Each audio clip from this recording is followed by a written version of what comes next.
I'm Leonid Sharashkin, and I'm married. I have a beautiful wife and have 3 children.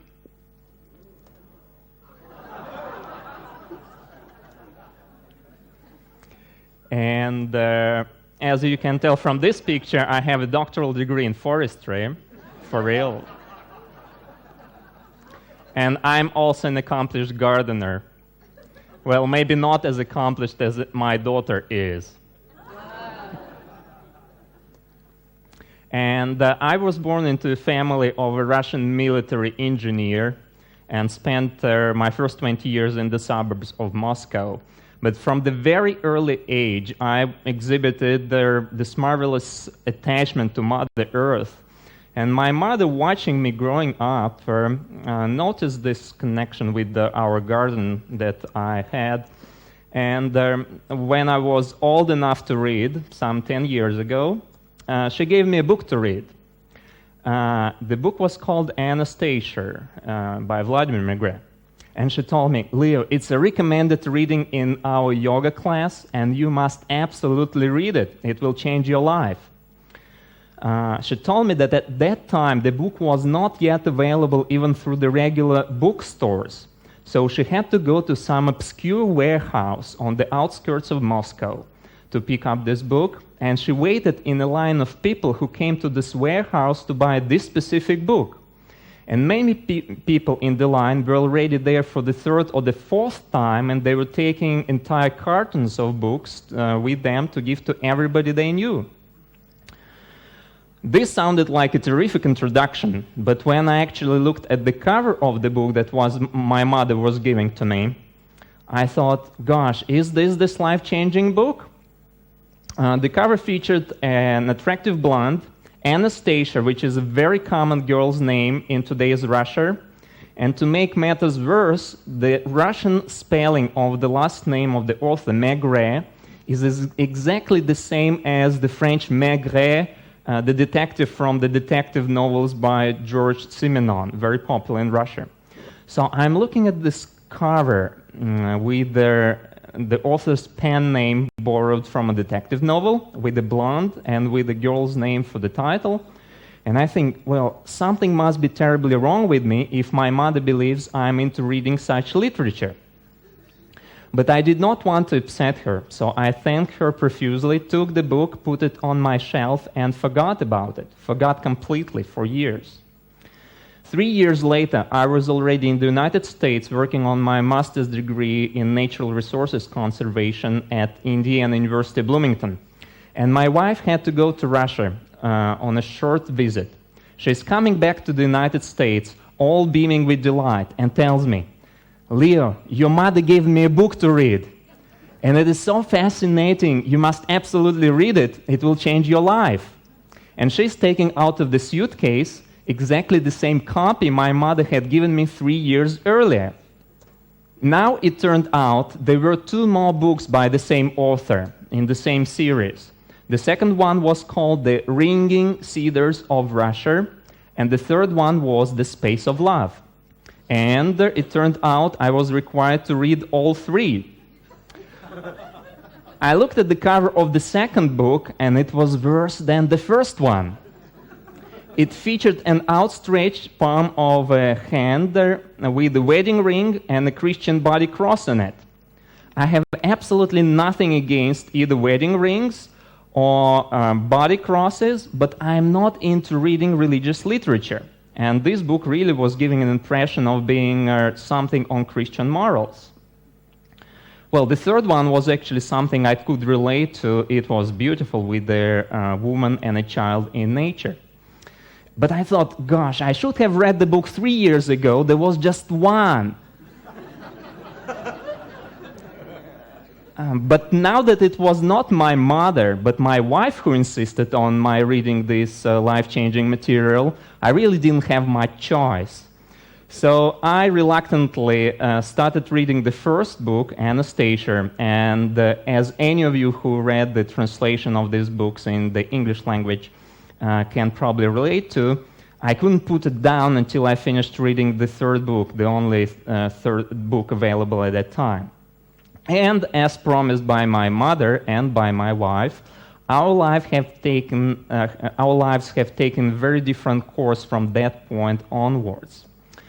It should be noted that my wife and I met at one of Russia's best business schools. I was majoring in international economics, and I have a master's degree in international economics, and her major was international banking and finance.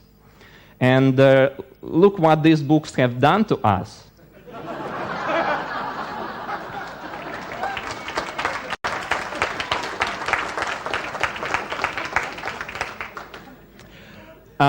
As prospective graduates of one of Russia's best business schools, we were hoping that after graduating, we would be making careers in the corporate world. I wanted to work in an oil company, and my wife wanted to work in investment banking. But instead of making careers in the middle of a big city, having an apartment, a luxury car, and going to resorts and having fun and not having children until we are 30,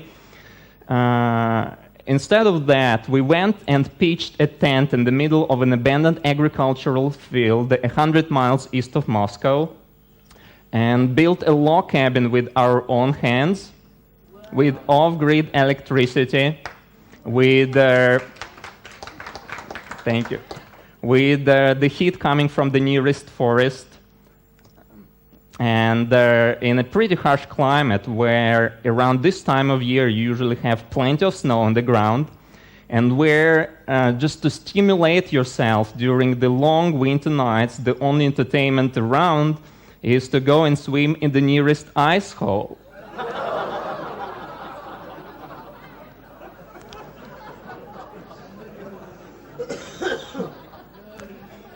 Seeing our bright careers of businessmen thrown to the wind even before they had a chance to start, at this point even my mother regretted she had given me the book to read.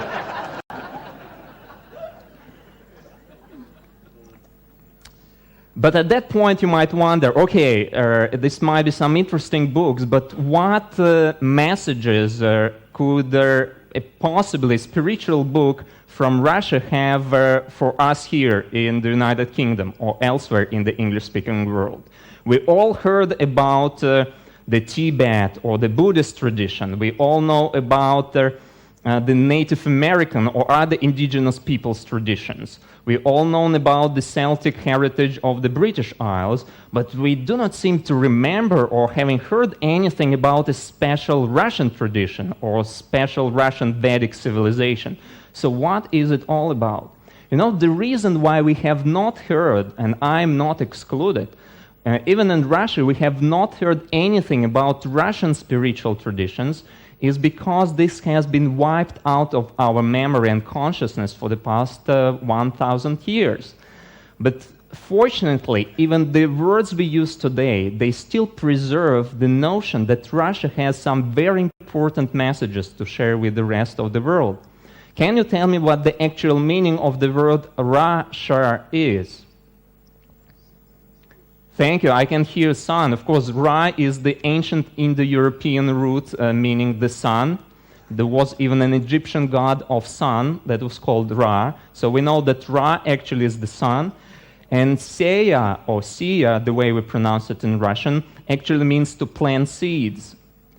So the actual name of the country means planting the seeds of light.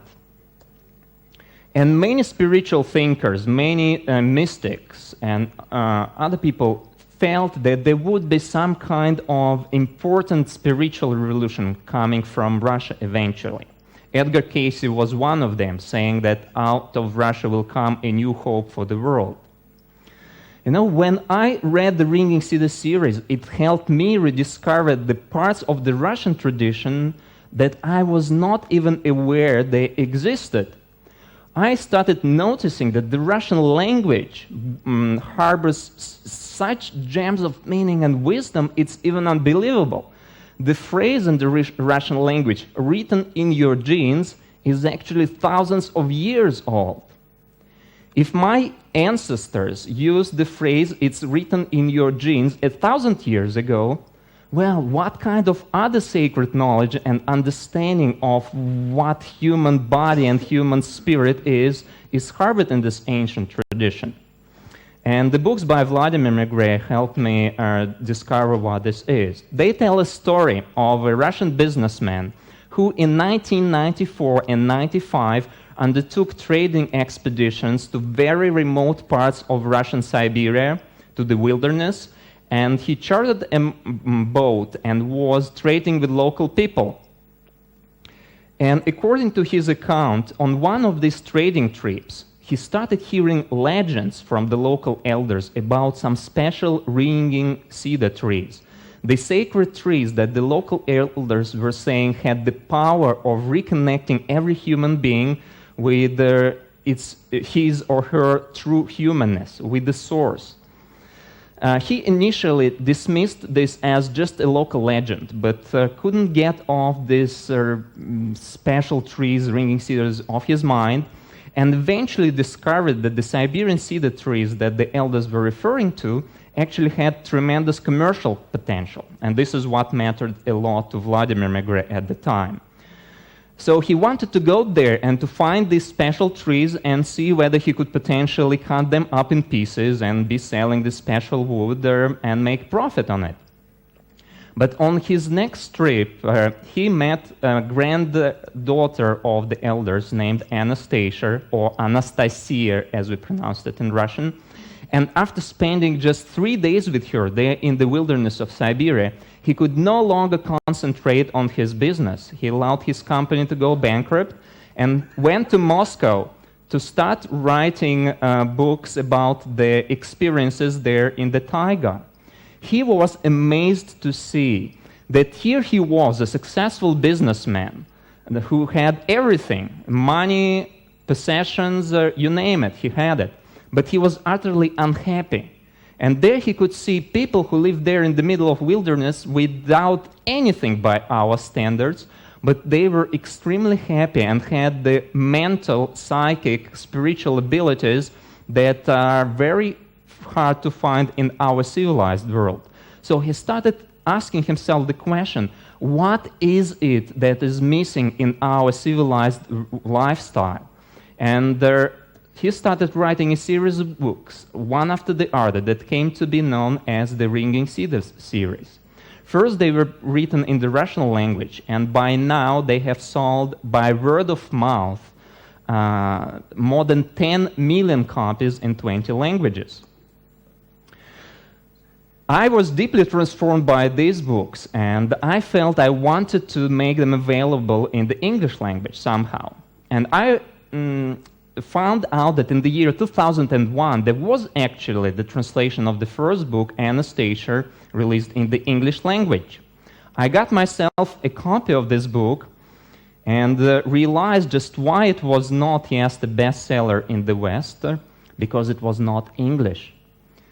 It was the translation was done by a woman who was a native Russian language speaker, and she could not speak very good English, but she really wanted so much to get these messages to the English-speaking world, she took a thick dictionary and translated Anastasia with a thick dictionary in her hand.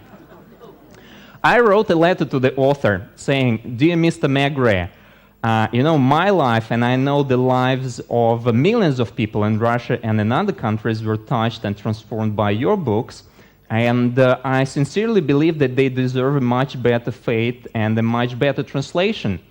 And after reading this email of mine, he invited me to come and talk with him about how to make these books a success in the English-speaking world.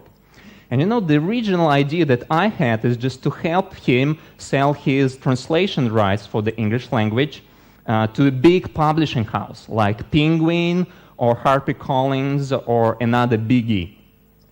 But for some reason, as long as I held this vision, the author was not cooperative. A year later, I was in the United States and I decided to do something. I went to the local library and I borrowed from it the English translations of some of Russian classics like Leo Tolstoy and Dostoevsky, and I got the Russian originals and I started comparing them page by page, phrase by phrase. And I regret to inform you that unless you can speak and read Russian, none of you probably ever enjoyed the real classical work of Russian literature. Because the professional translations that are being published, they're usually high quality, but they translate the meaning, the plot line. They do not translate the emotions and the feelings that the Russian people get from reading these books in the Russian original. And I felt that if this vibration was not preserved in the English translation, the whole meaning of translating the Reading Cedars series would be lost. When I read these books in the original Russian, I have very strong, even bodily sensations. I have goosebumps and a wave of cold wind like going up and down my spine. And I realized that if this impact on the reader was not preserved in the translation, there would be no point in translating them. The moment I realized that I somehow needed to be involved in the translation process, out of the blue came an email from the author saying that he gives me green light to proceed with this publication project the way we see fit. And by no means I was a big publisher, or I didn't even have any real book publishing experience at the time. But the group of enthusiasts got together and decided to start it from scratch. So my contribution was the editing of the books, but also I decided to sell my collection of traditional Russian wood carvings, like the one that you see on the screen.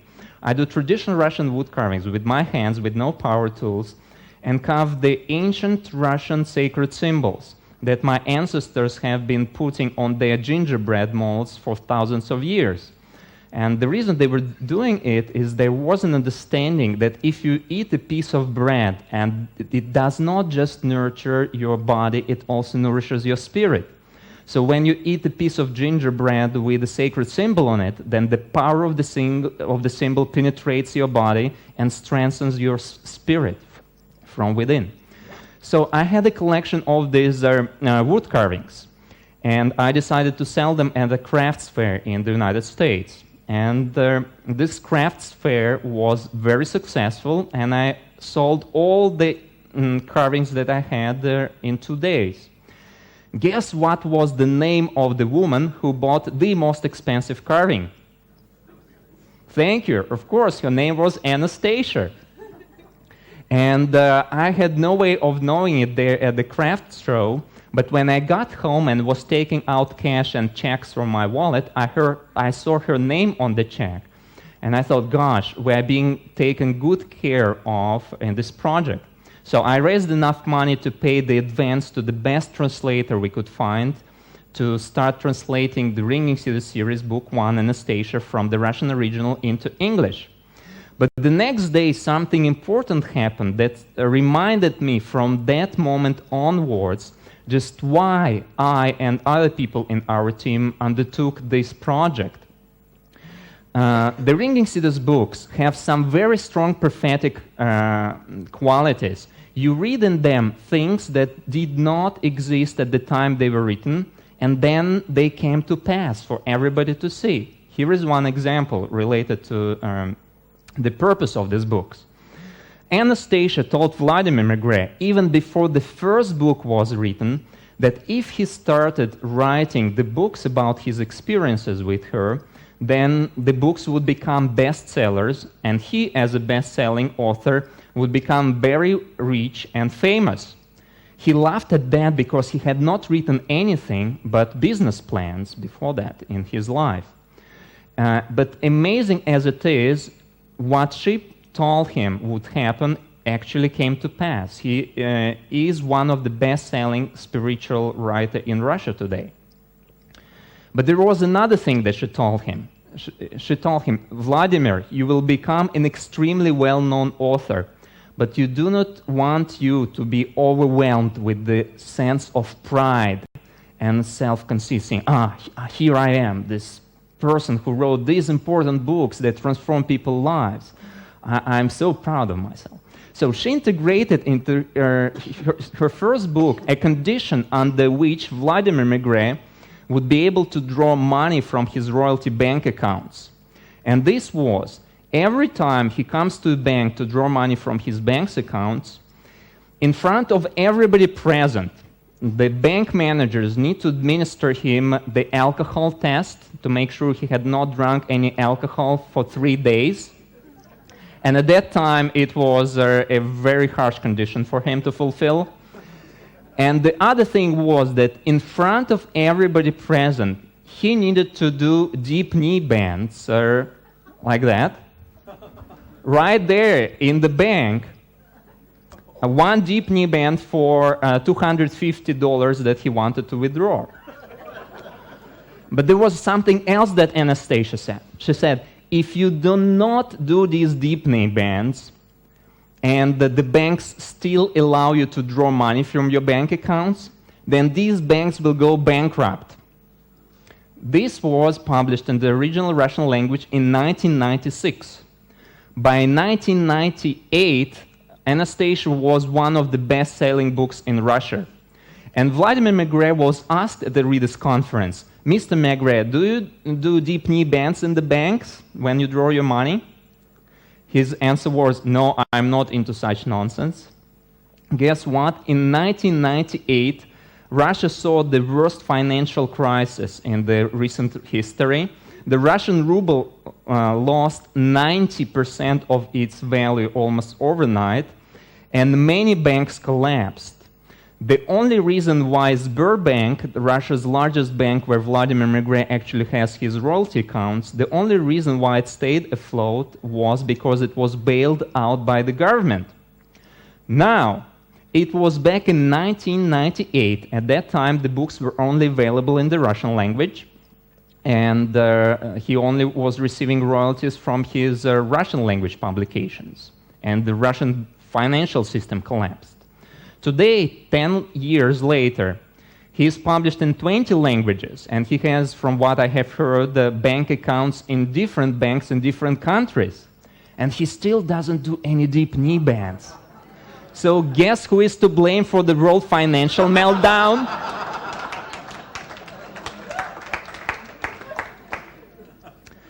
And I'm really serious. I thought that, well, it was only Vladimir Megre who had this condition imposed by Anastasia of doing deep knee bends. It did not apply to me or other members of Ringing Cedars Press publishing team. And when I was sitting there with this money from the sale of my wood carvings that was needed for this publishing project, it was finally so good to have some of the funds that we needed to start the project that I admitted the thought that, well, maybe eventually the books would start selling well in the English language, and I would also get rich at this project. The next day, I was riding my car, and even though I was going 30 miles an hour, we had had an ice storm the previous night, and I lost traction, and I hit a tree with my Volkswagen Jetta. Not sure whether it was a ringing tree before I hit it, but it certainly was thereafter. I took this car to a mechanic to get a quote for repairs, and it turned out that the quoted cost of repairs was exactly dollar to dollar the amount that I got from selling my wood carvings at the crafts fair. At that moment, I realized that if we wanted to succeed with this project, we really needed to realize that we are doing it to spread the messages and not to get rich over that. By the way, at that point, all the money was needed for translating and printing the books, so I just put some construction foam around the windows and the doors and continued driving the car like that for another 3 years. When my parents came from Russia and saw my car, they were initially surprised, and when I explained them that the reason why I couldn't get myself in another car was because I actually started translating the books that my mother had given me 5 years earlier, it was a bit of a shock for them. Why is it that it was not possible to translate the Ringing Cedars books into the English language just using a professional translator's help? Well, for the very simple reason, you will find out from the reading Cedars books that the Russian language is of the same age as Sanskrit. It is so ancient that it has preserved to the present day some hidden knowledge we didn't think is even available to us today, but it is, and it is directly available to each one of us from the language that we speak. The word Veda itself is also a Russian word. Sanskrit scholars who come to Russia today, they do not need an interpreter. They can understand modern Russian from their knowledge of Sanskrit. It's that close. Veda in the Russian language we speak today actually means awareness. The English language is very different. To me, it's the language of the mind. It's well-structured, very pragmatic, but it's much harder to express in English some of the emotions that are very easily expressed in the Russian language.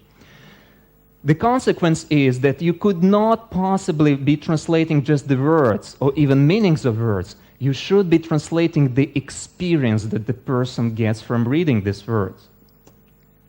So this is the approach we adopted in translating the books, and they started coming out one after the other until the whole series of 9 books were released in the original English language. And they are now available in their second edition. The same thing that happened to Vladimir Megre started happening to us at Ringing Cedars Press. We were doing everything against the indications of the book publishing industry.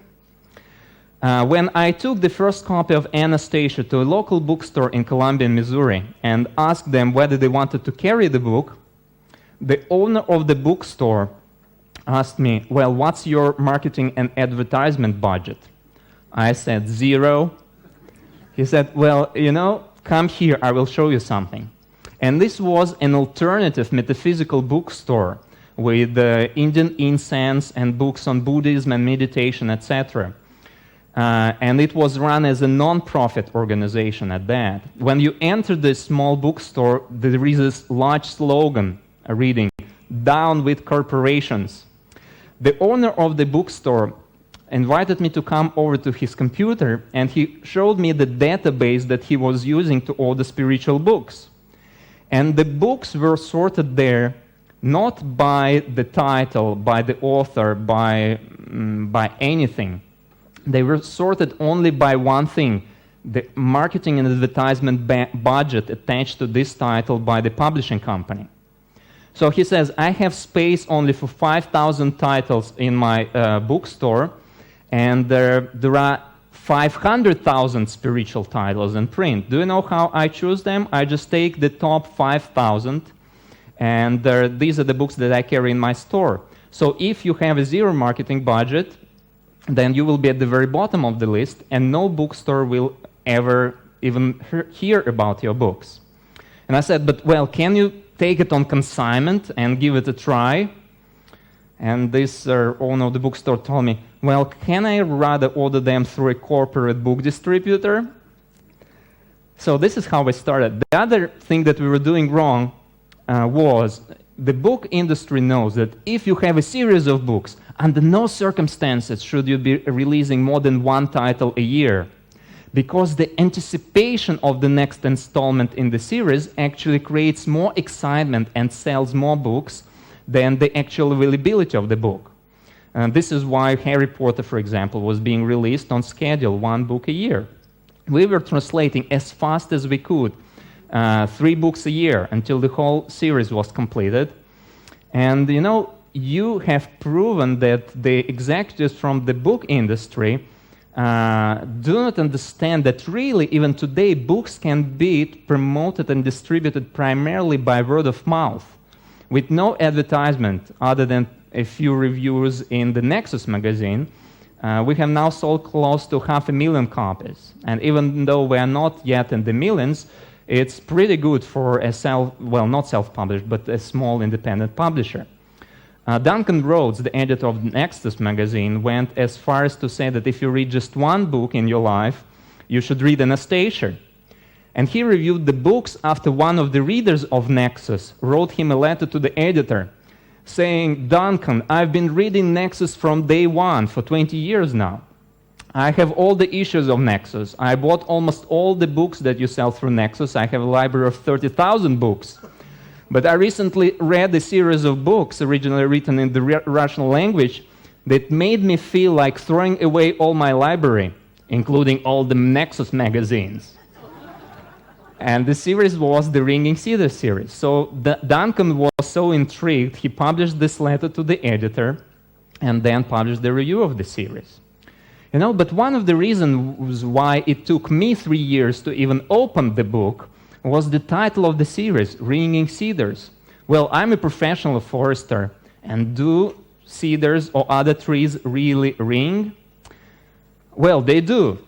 But if we look at the spiritual ringing, the emissions of vibrations and energy, and acquiring knowledge from the trees, something is very powerfully and beautifully described in the Ringing Cedars series, you start realizing that our ancestors had such a close connection to the local trees that they literally could hear the trees talking or singing.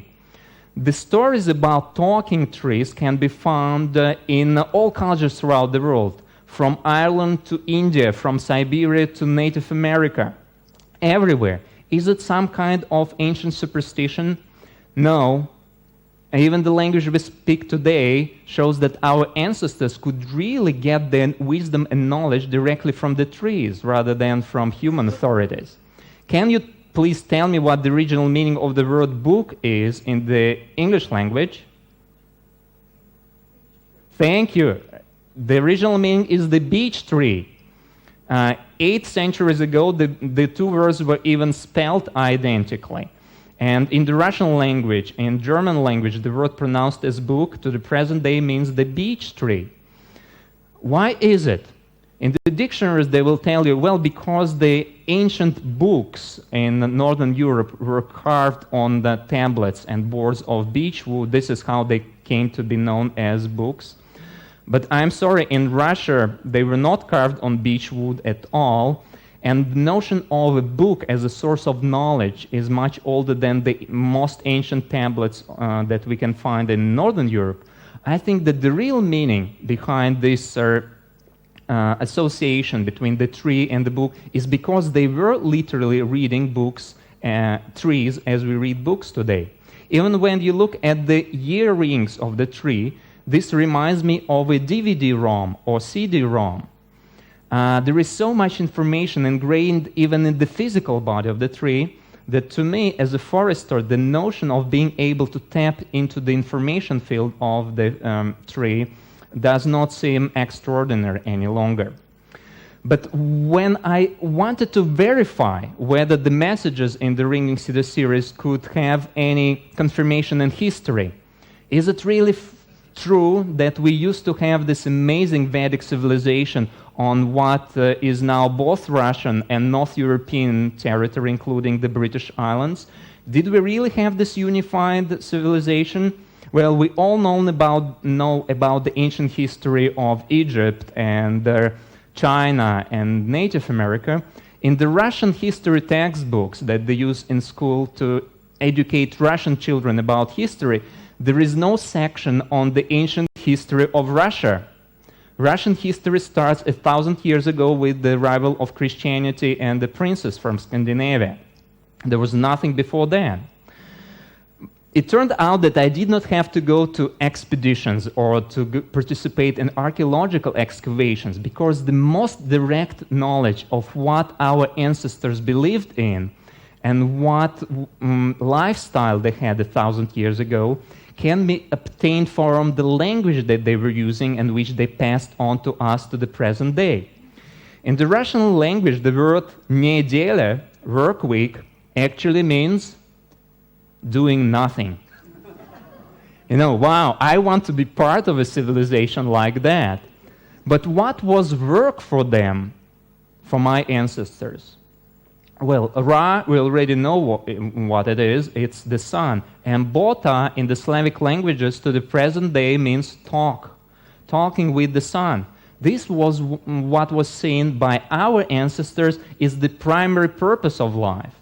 We are not born to be businessmen or even prime ministers or cashiers in the supermarket or taxi drivers.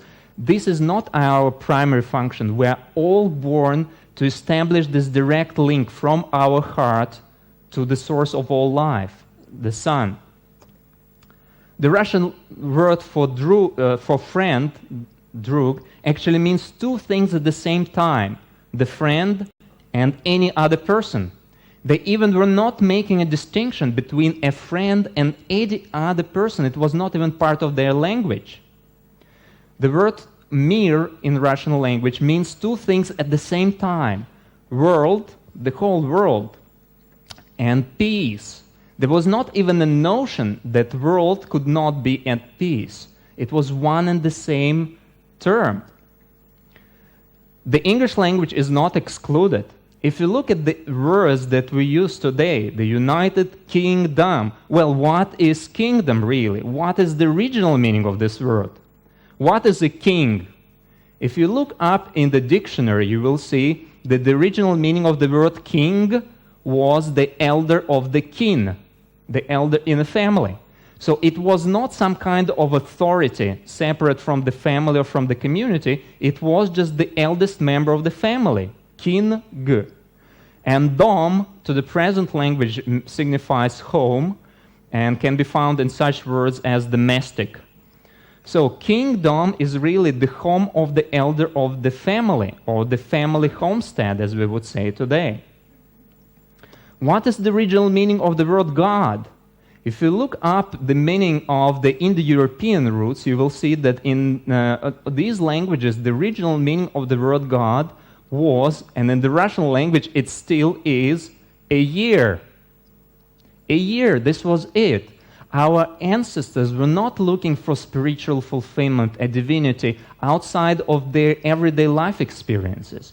They were seeing in this eternal cycle of the change from the springtime to summer, to autumn, to the winter, to the seeming death of winter, but then the rebirth the next spring. They were seeing in that, exactly in that, and in nothing else, the expression of the divine design and divine thought. So what is then the original meaning of notions such as a kingdom of God? Well, it is what we would say being yourself with your family as part of this universal flow of life. It is only later that these concepts, such as kingdom of God or eternal life, got somehow divorced from their real physical meaning and came to mean something that cannot be attained during this lifetime. I love this one. In the Russian language, the word vesna, springtime, actually means mother's message. And what is mother's message? Well, it's the reminder to all of us that there is really no death. There is no death. There is the seeming death of the winter time, but come springtime, there is the new rebirth of the whole of nature, showing that even death is just part of this universal cycle of life. What is the meaning of such words as ladies and lads? They share the same root in the English language. The word lady in the English language comes from the Indo-European word leda, or lada, as we pronounce it in the Russian language today. And it doesn't come from the word lada just because it's the name of my daughter. Lada is the ancient Indo-European goddess of love, which was later known as the Great White Goddess.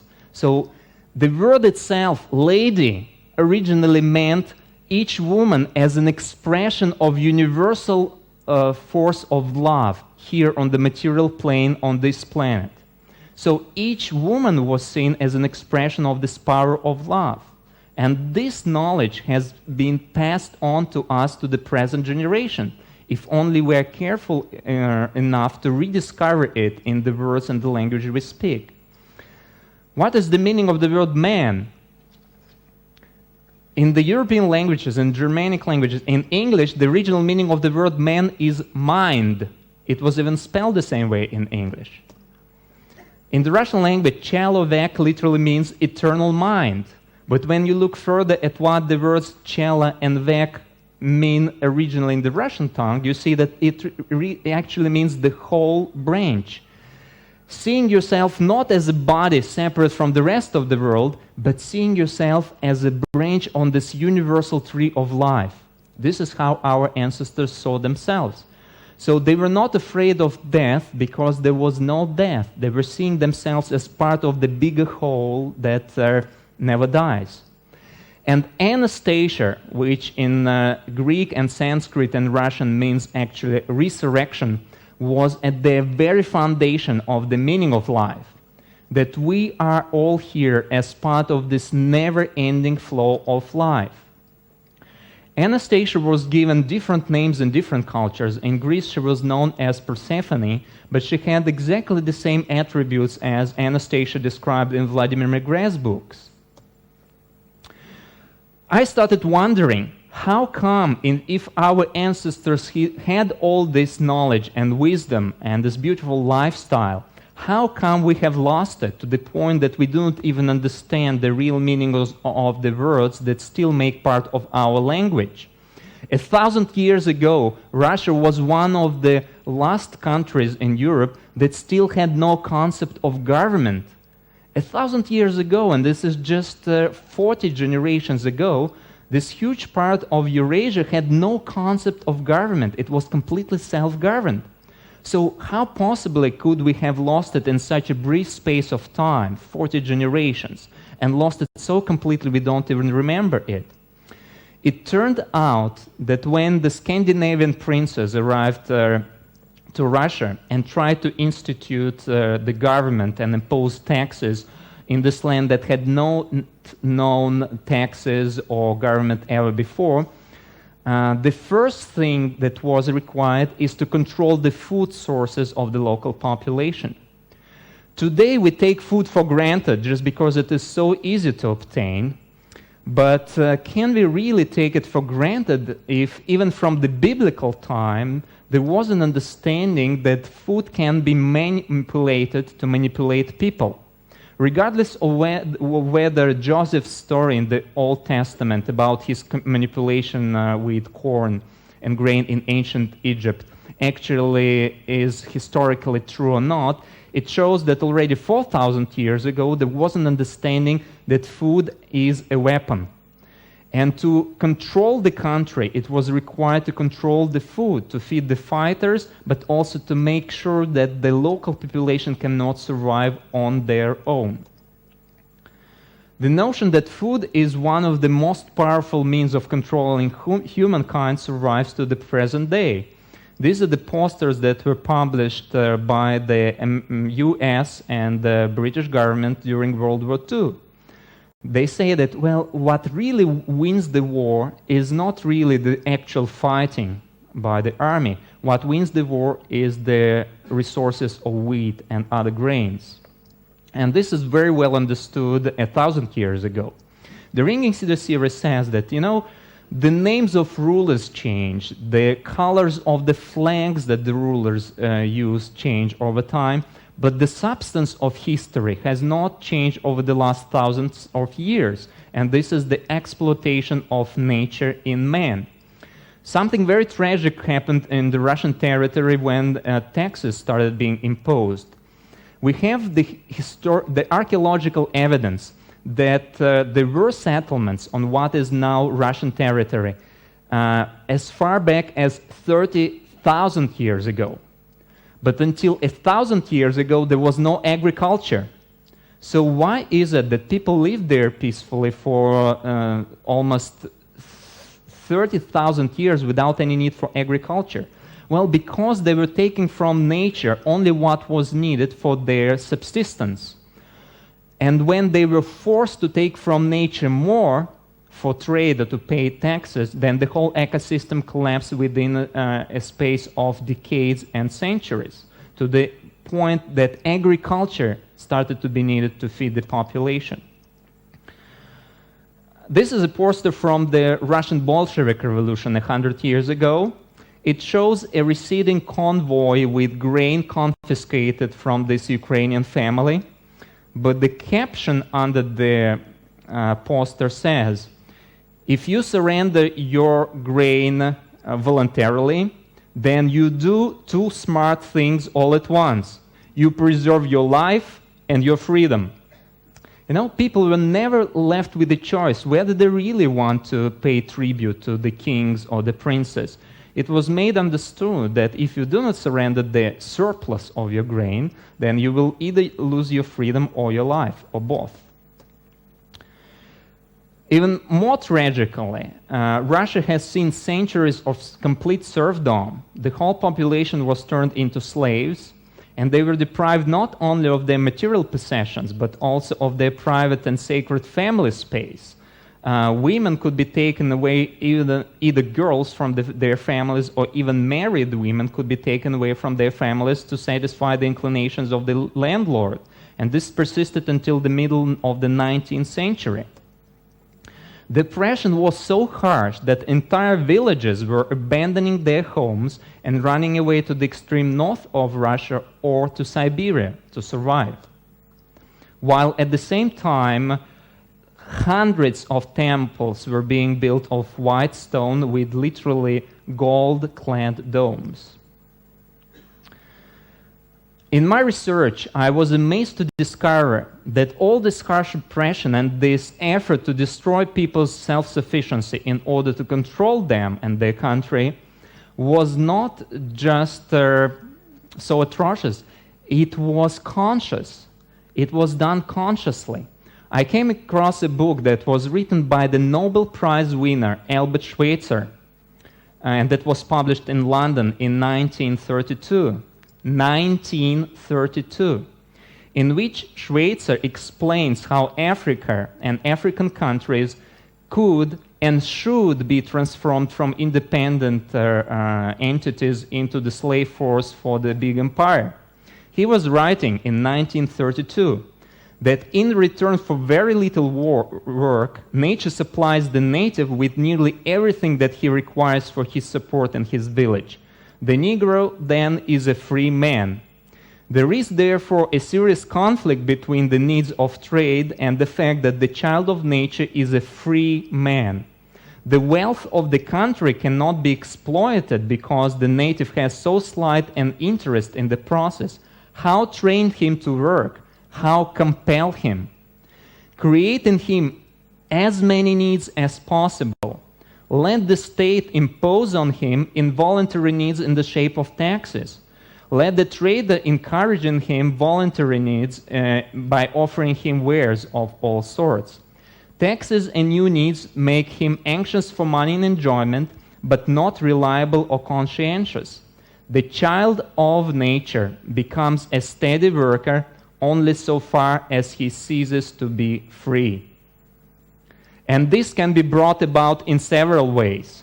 First step, prevent him from returning to his village. Colonies of Negro laborers away from their families are centers of demoralization and yet are required for trade.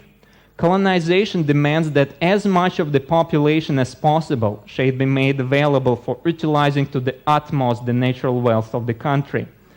I should think I had a right, even a duty, to secure for a plantation owner the labor of these men so long as he needs it. I myself hold labor compulsion to be not wrong. Albert Schweitzer, laureate of Nobel Prize for Peace. Schweitzer shockingly and honestly described and actually advocated described how self-sufficient countries and self-sufficient communities can be utterly destroyed in order to turn people from the free man into the slave force. And the basic 4 steps that he described in his book called On the Edge of the Primeval Forest, that is still available from any library in this country, are as follows. You need to squeeze out of the people what they otherwise produce for themselves and for their own family, the surplus, through taxes or through trading. And it's preferable that you train with them in goods that are actually destructive for them and for their families. such as alcohol and tobacco and adulterated food. Then, to make the impact lasting, you need to destroy family ties and communities so that people cannot fall back to a bigger community to support them. Then you need to confiscate all land and declare that all land belongs to the government, to the king, or to somebody else, but not to the person and not to the community. And finally, he advocated the introduction of a religion that would justify all of the injustices above. He explains that successful colonization of Africa would not be possible without the introduction of Christianity, because the local native religions have no concept of the fear of death. People are not afraid of death, so the concepts of being afraid of losing your life because the local authority tells you they will kill you if you don't work for them, this fear was not there, and so the whole countries were not manageable until the new religion was implanted.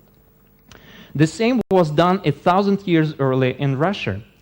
The pre-Christian Russian tradition was based on the sanctity of Rod, R-O-D, which at the same time meant the life force, the family, the birth. It was one and the same word.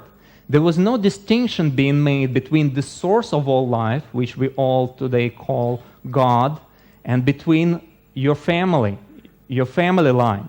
There was an understanding that as long as we are alive, as long as there is heartbeat in our body, we are directly linked to the source of all life.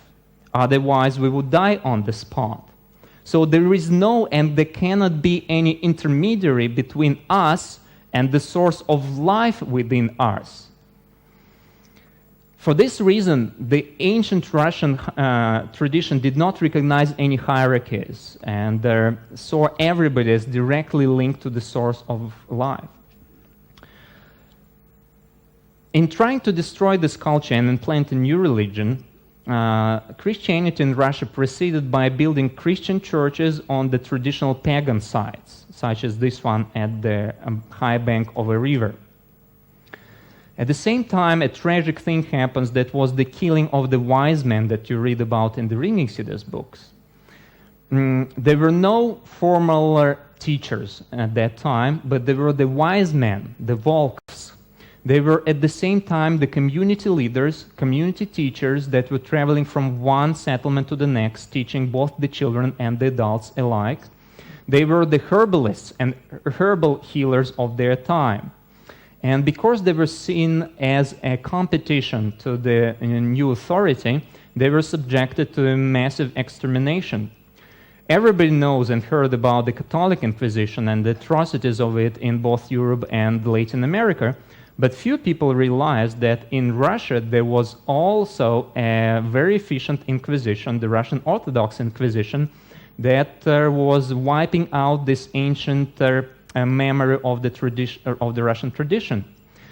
And note that even the historical sources written by the Christian chroniclers, they document that starting with 1,000 years ago, there was a massive migration of these people with extraordinary abilities to Siberia, which tells me that because of just 40 generations ago, that many more people like Anastasia should be living there in the Siberian wilderness and who still possess the knowledge and wisdom of 1,000 years ago.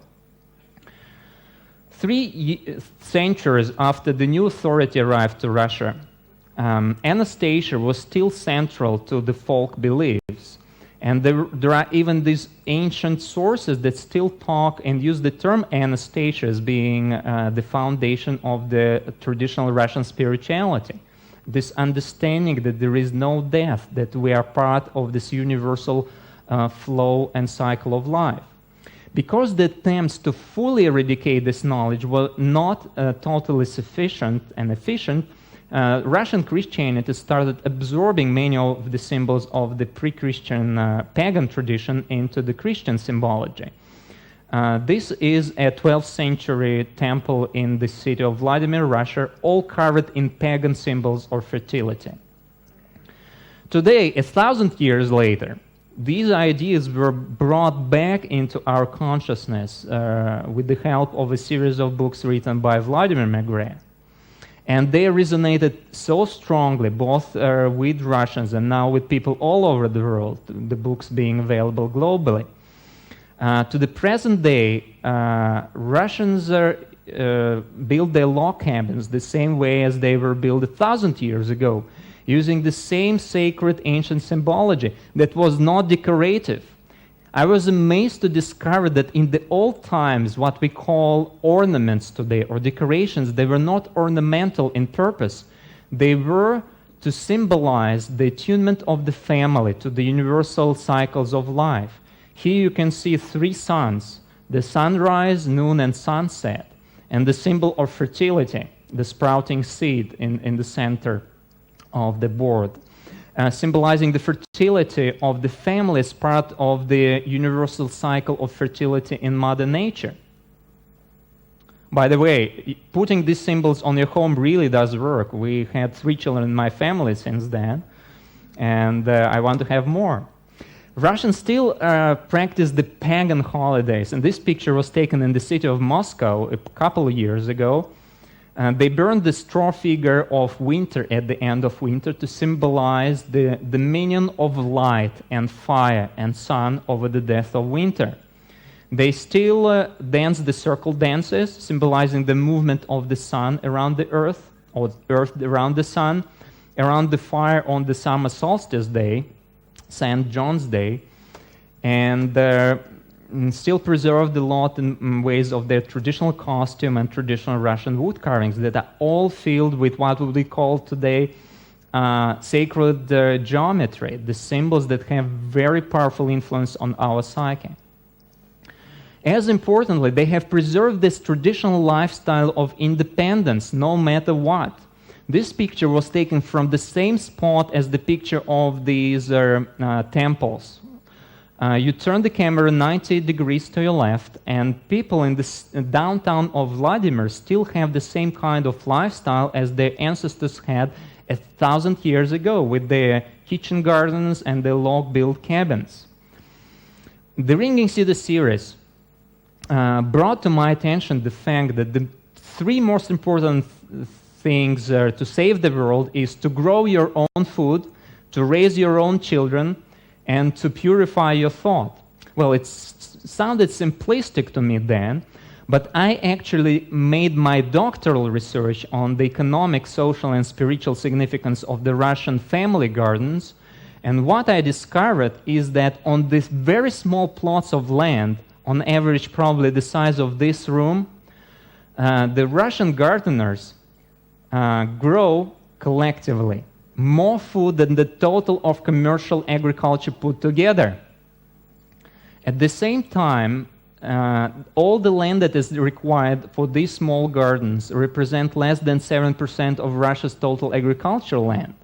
So if people are able to outproduce commercial agriculture on just 7% of agricultural land, it should be telling you something about the influence and the importance it has on people's food security and their feeling that they are independent from the system.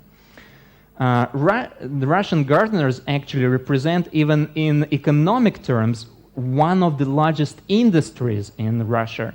You never see it reported even in the Russian mass media, even though these figures come from the official government statistics.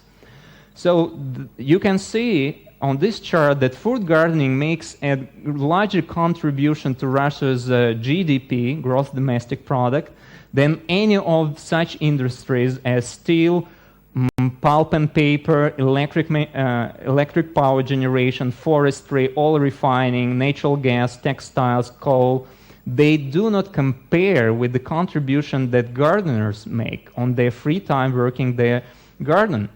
And you know, with the understanding that we cannot really be independent and free until we are in full control of the food sources, the food that we put in our bodies and which becomes us, until we envision and put into practice this system that allows us to feed ourselves without the recourse and dependence on the corporate farming and the distribution networks. We can't really be free. So the Russian example shows that a whole country that is located in a pretty harsh climate, much harsher than much of the Britain, with 110 days of growing season, even this kind of grassroots family agriculture, which doesn't require any subsidies, any government support, any machinery, is not dependent on the importation of petroleum, doesn't need any hired labor, corporate structures, is very diverse and small scale, and has this vibrant community building and spiritual component to it. The Russian example shows that it is possible on a national scale, even in an industrially developed country. Compare this, 92% of all potatoes in Russia come from people's own gardens, and only the balance of 8% come from the commercial agriculture. You know, in the early 1990s, when the Soviet Union collapsed, Europe and United States were really concerned about Russian population, and there was even food aid being sent to Russia to feed the starving population, and your taxpayers' pound sterling were used to feed Russians, while at the same time Russians actually were more food secure than any country in Western Europe or Japan. This is because the economists who were advising the UK and the US government, they didn't realize that the local population does not really depend on their grocery store to feed themselves. But I was shocked to discover in my research that the most amazing thing is that the Russians plant and harvest 33 million tons of potatoes, not for the sake of having potatoes to eat. I found that there is no correlation between the level of wealth and income and whether the family has their kitchen garden or not. Do you know who is on the picture? It's Boris Pasternak, the author of the Nobel Prize-winning novel Dr. Zhivago. He could buy all the potatoes he could eat, maybe for generations to come, just with his Nobel Prize. But he was spending his free time on his dacha planting potatoes. And he was talking about it as a path to spiritual fulfillment and spiritual salvation. And it is again ingrained even in the language we speak to the present day. Can everybody see the 4-letter word on the screen? Thank you. And this word is? Thank you. And what is the meaning of the word cult? Well, if you look up in an English language dictionary, you will see that the original meaning of the word cult in the English language is to take care of the land. And the reason why it is this meaning that persisted into the present day in words such as cultivate and agriculture, of course, is because our ancestors, again, were not making a distinction between taking care of Mother Earth and connecting with the source of all life, with divinity, with God. The kind of connection and feeling that you are not alone in the world that comes with growing part of your food supplies is enormous. In the United States, every year we have a food drive organized by the United States Postal Service. 2 years ago when we were there, I received this postcard in the mail saying that, well, if you want to help hungry people, you need to buy some non-perishable items in the supermarket, put them into your mailbox, and the mail carrier will deliver it to the food bank to feed the hungry. My 6-year-old daughter looked at this postcard and asked me a question. Daddy, but what will happen after the hungry people finish eating the food that you put into your mailbox? They will still be hungry. And the 6-year-old child who knows where her food and her carrots come from looked at it a little bit longer and said, well, Daddy, but in the first place, why are there hungry people? Do they not know that you can plant a seed into the ground and it will grow food for you?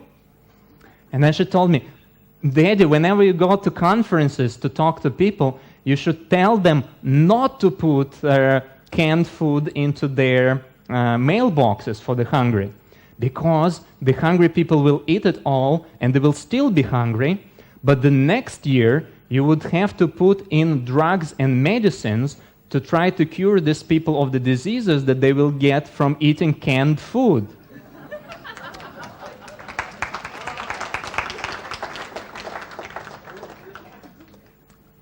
You know, it's also not just about the calories, it's about the feeling of joy and fulfillment that comes from being in touch with Mother Earth.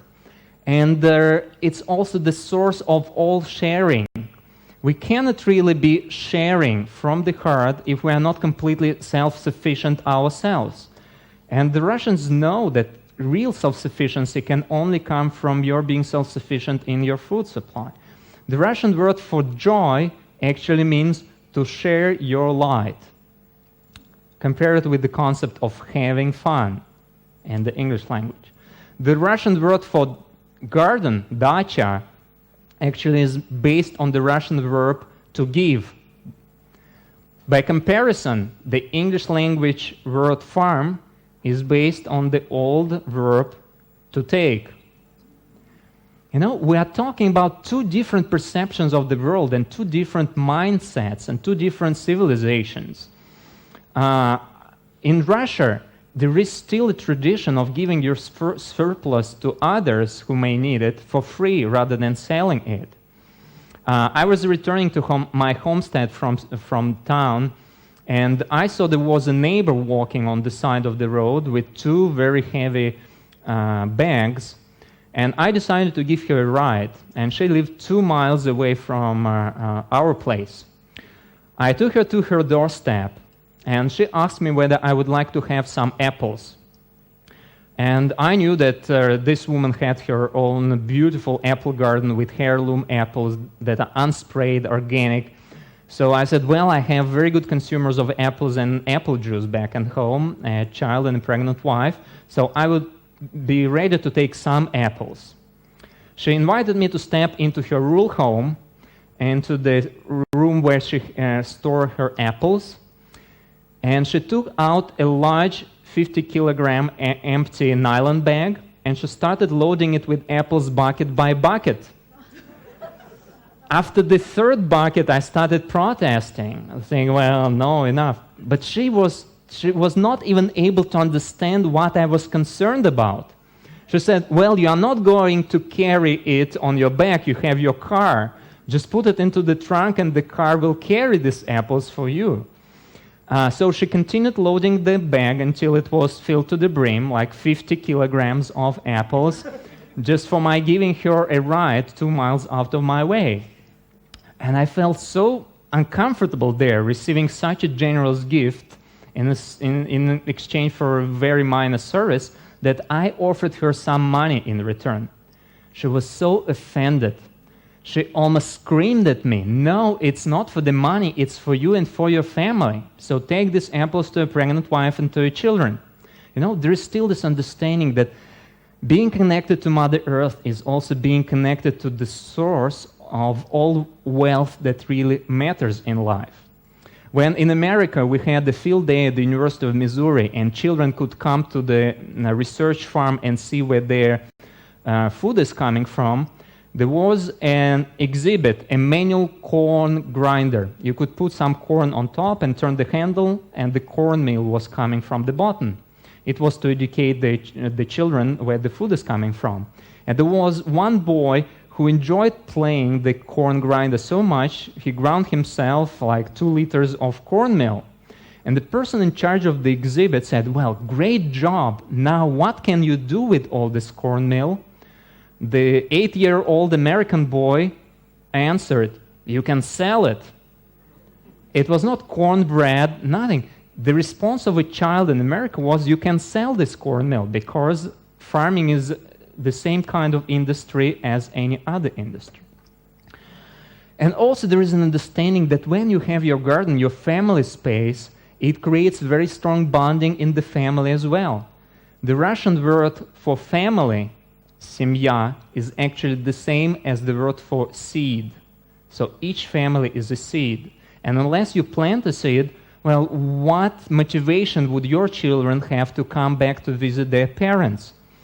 In this country, if you have grown-up children or if you have parents you can go on a visit to, what can you show your children or what can your parents show you? Their new plasma TV or their new car or their new kitchen cabinets? Well, but you can see it in the nearest shopping mall. In Russia, what most people can show their children and grandchildren is the trees that were planted by their father or grandfather. And this really illustrates the strong desire to go home and to take your children on a visit to their grandparents. And then, of course, it comes down to the question of motherland. Today, we have no motherland. How come we are born in this country? Be it United Kingdom for you or Russia for me, but we don't have a piece of Mother Earth to call our own, a piece where we could create a homestead that would be free of any encroachments by any entities or powers, that would be ours to keep in perpetuity in our family. So Vladimir Megre reintroduced this idea of having a family domain, your small kingdom, that will be passed on from one generation to the next. And this call was responded to by thousands, if not millions of people in Russia and throughout the world today. In Russia, people take abandoned agricultural field, subdivide them, or go to abandoned villages and bring life to abandoned and dying countryside and start planting their gardens, building their homes. So collectively, today, Russians spend just a small part of their time gardening, yet produce all the food they need to feed themselves on their own. I was told, well, it doesn't apply to the Western Europe or America because people have two jobs, they have their mortgages, they're too busy, they don't have time to garden. Well, according to the statistics, Americans, for example, spend much more time watching television than Russians do planting their gardens.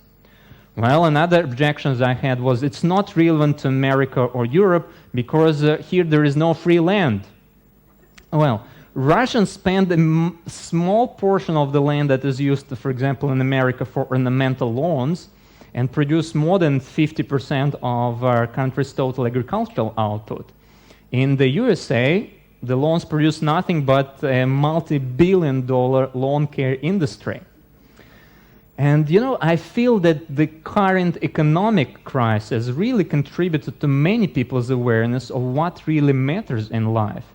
And as more and more people start to question the way they live, the food they put into their mouth and into the mouths of their children, they start realizing that something is wrong with the way we live today, and also start realizing that there are very simple alternatives that are open to everybody.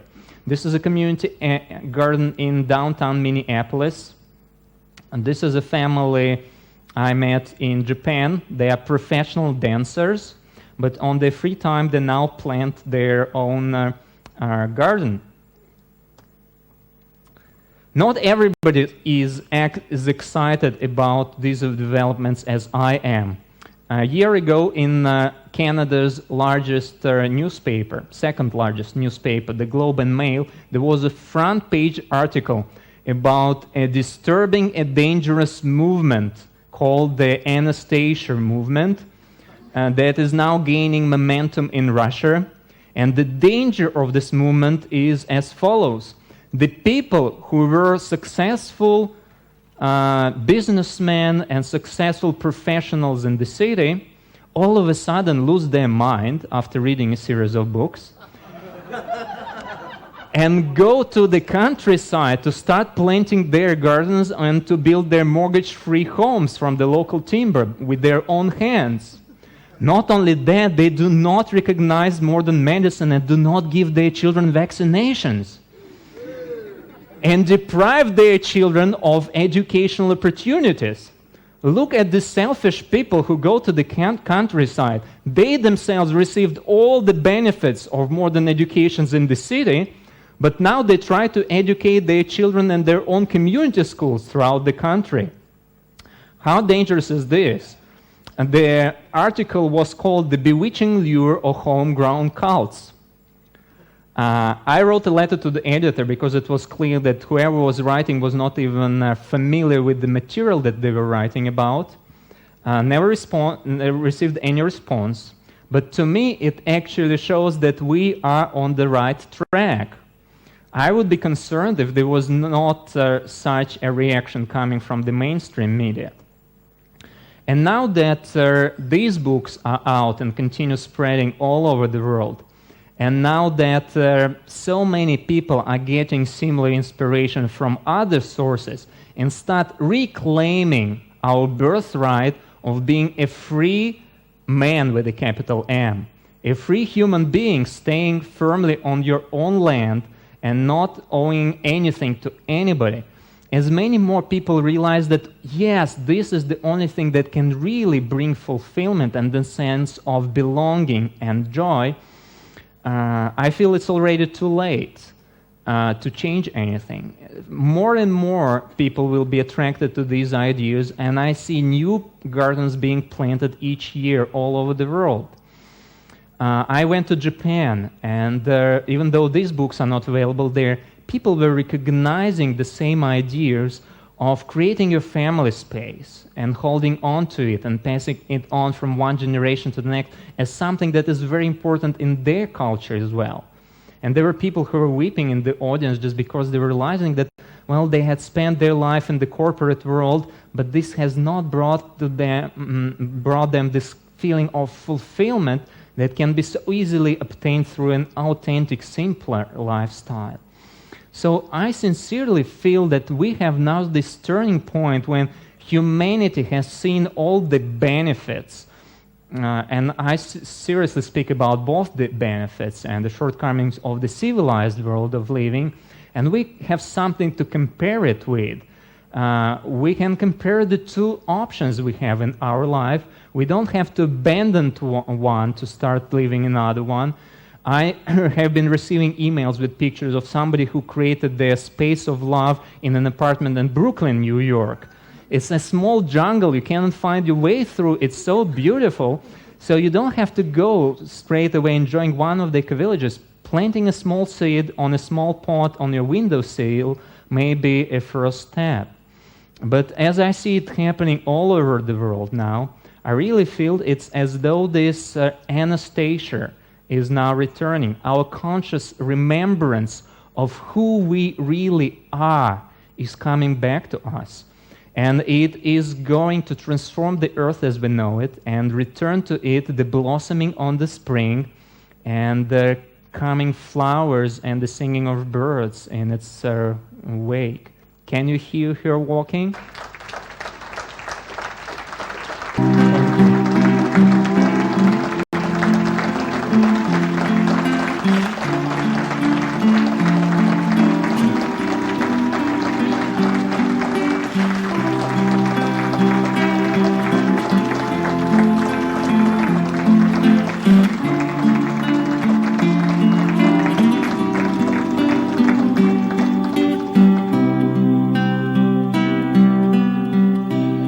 Свет струится и струится из сердца огненной страны и освещает наши лица, читая линии весны и устремляется к истокам. Услыша музыку души и голос ангела высокий, во тьме веков не устрашим, а свет струится и струится, и над землей его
струится и струится, даруя вечный эликсир.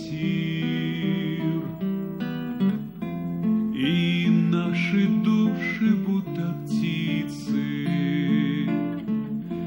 весенний обретают мир,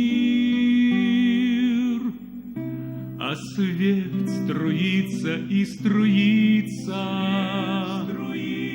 а свет струится и струится, а свет струится и струится,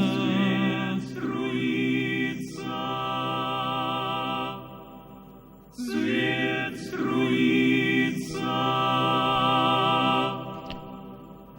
Ladies and